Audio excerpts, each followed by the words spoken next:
আমি যদি আপনার আসনের একজন ভোটার হই, যে আমি কেন, কি কারণে, কি এমন ব্যতিক্রম আপনি বা আপনার দল করেছেন বা করবেন বলে মনে করেন যে কারণে আপনাকে আমি ভোট দিব?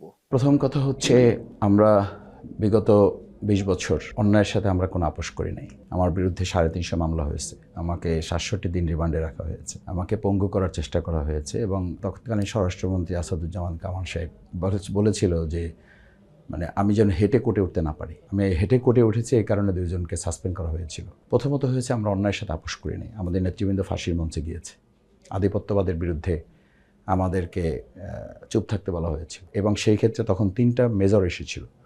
১, ভারতের ব্যাপারে যেন আমরা কথা না বলি। ২, আওয়ামী লীগের অন্যায়ের ব্যাপারে যেন আমরা বেশি সোচ্চার না থাকি। ৩, বিএনপির জোট থেকে যেন আমরা আলাদা হয়ে যাই। আমরা জাতির স্বার্থে, দেশের স্বার্থে আমরা বিএনপির সাথে তখন একসাথে কাজ করেছি।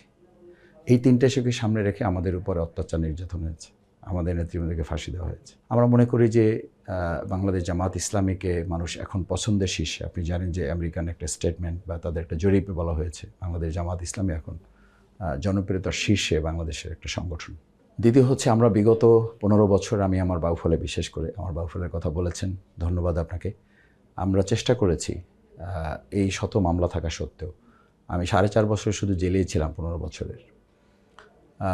তার মধ্যে আমাকে ক্রস ফায়ারের মুখোমুখি করা হয়েছে, সেখান থেকে আল্লাহ আমাকে হেফাজত করেছেন এবং সেটাও একটা আল্লাহরই পরিকল্পনা। মিরাকুলাসলি সেটা হয়েছে যে যারা আমাকে তখন জেলগেট থেকে ধরে নিয়ে গিয়েছিল তাদের ছবি, তাদের ফটোগুলো প্রকাশিত হয়ে পড়েছিল, একদম বাড়ির নাম ঠিকানা সহ কয়েক ঘন্টার মধ্যে। অর্থাৎ তারা আমাকে গ্রেপ্তার করেছে সন্ধ্যায়, মানে জাস্ট সন্ধ্যার আগ দিয়ে।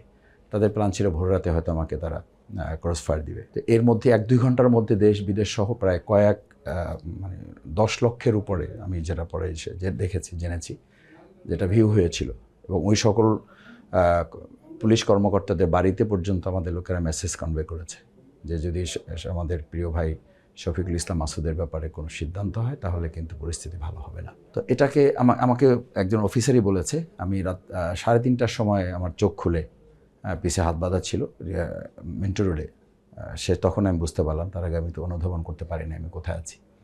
তো গাড়িতে যখন নিচ্ছিল তখনই আমি টের পাচ্ছিলাম যে তারা আমাকে এই সমস্ত কথা শোনাচ্ছিল, অ্যাম্বুলেন্স রেডি রাখো, সাংবাদিক যেন টের না পায়, তারপরে যে প্লেস আমাদের রেডি করা আছে, আশপাশ দোকান বন্ধ করে দাও, এই সমস্ত কথা তারা বলছিল। এরকম পরিস্থিতিতেও আমরা সমাজ কল্যাণমূলক কাজগুলো আমি বাউফলে করার চেষ্টা করেছি। আমার মাথায় হুলিয়া ছিল। অবাক লাগা ব্যাপার যে ডিএমপি থেকে, ডিএমপির ওয়েবসাইটে ২০ লক্ষ টাকা পুরস্কার ঘোষণা করা হয়েছিল আমাকে গ্রেপ্তার করার জন্য। আলহামদুলিল্লাহ, এর মধ্যে আমরা বাউফলে আমি আমার মা বোনদের জন্য সেলাই মেশিন উপহার বিতরণ, আমাদের তরুণ প্রজন্মের জন্য তাদেরকে উদ্যোক্তা হিসেবে তৈরি করার জন্য বিভিন্ন খামার প্রকল্প করা, তাদের জন্য চাকরি ব্যবস্থা করা, আমার প্রাইভেট প্রতিষ্ঠান যেগুলো আছে বিভিন্ন জায়গায় আমার বন্ধুবান্ধব, সেখানে আমি নিজ খরচে তাদের বায়োডাটা পূরণ করে, আমি বলেছি শুধু আমার হোয়াটসঅ্যাপে দিয়ে দাও, কারণ আমার সাথে দেখা করতে পারতো না। আমি বলছি শুধু আমার হোয়াটসঅ্যাপে দিয়ে দাও, আমি বলে দেবো চলে যাও, ওখানে তোমার চাকরি হবে ইনশাআল্লাহ। আমার বন্ধুবান্ধব এরকম বহু শিল্প কারখানা ছিল, বহু প্রাইভেট হসপিটাল আছে, বহু প্রাইভেট ব্যাংকিং সেক্টর ছিল, আমি তাদের চাকরির ব্যবস্থা করেছি। শীত আসলে শীতের বস্ত্র উপহার দিয়েছি। আমি যখন জেলখানায়, এমন একটা কোরবানি নেই যে কোরবানি ঈদুল আজহায় আমি তাদের জন্য পশু কোরবানি, গরু, ছাগল, এগুলো আমি পাঠিয়েছি আমার নেতৃবৃন্দ, আমার পরিবারের মাধ্যমে। আমার বন্ধুবান্ধবদেরকে বলছি, তারা টাকা পাঠিয়ে দিত। এরপরে সবচেয়ে বেশি আমি যেটা চেষ্টা করেছি, আমার প্রিয় শিক্ষার্থী যারা, তাদের উচ্চশিক্ষার জন্য বিশ্ববিদ্যালয়ে ভর্তি হওয়া, মেডিকেলে ভর্তি হওয়া, ইঞ্জিনিয়ারিং প্রতিষ্ঠানে ভর্তি হওয়া, বাবা মা যে কোনোভাবে আমার কাছে মেসেজ পৌঁছালে আমি তাদের ভর্তির জন্য কোচিং করা, কোচিংয়ে ফ্রি করে দেওয়া, এরপরে তাদের বই পুস্তক ক্রয় করে দেওয়া। একটা জিপিএ 5 পেয়েছে দুটোতেই, সে এখন মেডিকেলে পড়তে চায়, পড়তে পারে না, পত্রিকায় এসেছে বা আমি জেনেছি, তাকে আমি ফ্রি করে দিয়েছি যে টোটাল মেডিকেলে পড়াটা আমি দেখব।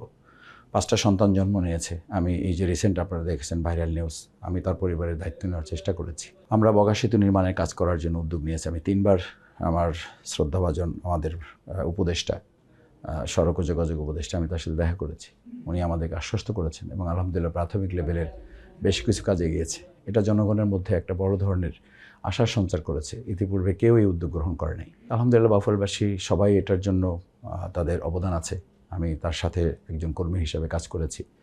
এরপরে নদী ভাঙন ছিল আমাদের একটা অন্যতম সংকট। সেই নদী ভাঙন রোধে আমি বন পরিবেশ উপদেষ্টা সৈয়দ রেজওয়ানা হাসান ওনার সাথে আমি কথা বলেছি, দেখা করেছি।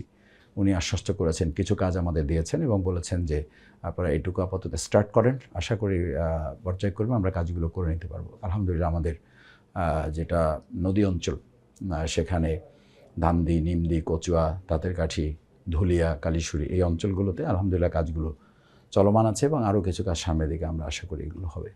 স্কুল, কলেজ, মাদ্রাসা, মন্দির এই সমস্ত কিছুতে আমরা ইতিমধ্যে প্রায় 100 কোটি টাকার কাছাকাছি কাজ বিভিন্ন পর্যায়ে আমার এবং আমাদের বন্ধুবান্ধব তাদের মাধ্যমে যোগাযোগ করে এই কাজগুলো বিভিন্ন সময় বাউফলে আমরা করার চেষ্টা করেছি এই ইসের মধ্যে। তো যার কারণে আমি মনে করি যে জনগণ এবার ব্যক্তি দেখবে না, আমি একেবারে বলছি ব্যক্তিও দেখবে না, প্রতীকও দেখবে না। আমি বাউফলে বলেছি এবার ব্যক্তিকে ভোট দেবেন না, কাজে ভোট দেবেন। লোকেরা বলেছে আমরা কাজে ভোট দেবো। আমি জিজ্ঞেস করেছি বাউফলে যে আপনারা কি কথায় ভোট দেবেন না কাজে ভোট দেবেন? কাজে ভোট দেবো।